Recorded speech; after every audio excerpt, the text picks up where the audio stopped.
Erich Candid Camera Salomon was born to a German Jewish family in 1886. Shortly after receiving a law degree in 1913, Salomon was drafted into the German army, where he was taken prisoner of war by the French.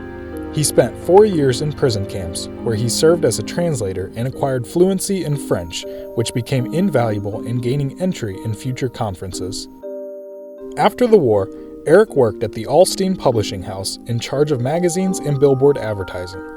It was there when several lawsuits were filed against farmers who refused to adhere to the terms of conduct for billboards on their property.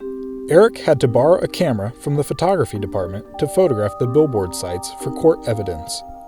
In 1927, at the age of 30, Erich Salomon discovered his passion for photography.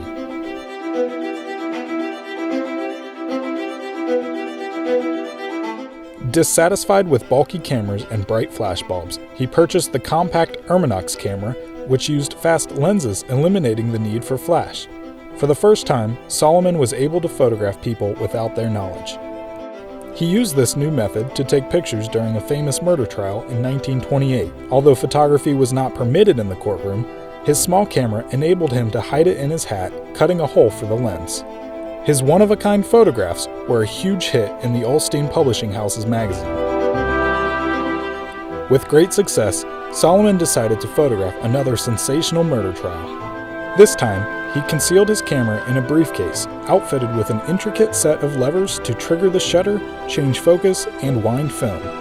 In 1929, the London Graphic coined the phrase "Candid Camera" to describe his technique. The photographs were being widely published throughout Europe when Salomon decided to become a full-time freelance photographer. That same year, he photographed his first series of international conferences: the summit meetings in Lugano, a League of Nations session in Geneva, and the signing of the Disarmament Pact in Paris, where he calmly walked in and took the seat of an absent Polish delegate. Salomon specialized in photographing political meetings, conferences, and social gatherings, gaining the trust of the people being photographed along the way. Due to his unobtrusive manner and dramatic results, he found fewer and fewer barriers to his presence when all other photographers were excluded from the events. His pictures were so widely known, at the opening of an international gathering, the French foreign minister exclaimed, "Where is Salomon? We can't start without him. The people won't think this conference is important at all." Everyone wanted to be photographed by Salomon, becoming the first European photographer to photograph inside the White House. In 1940, he was invited to live and work in America for Life magazine.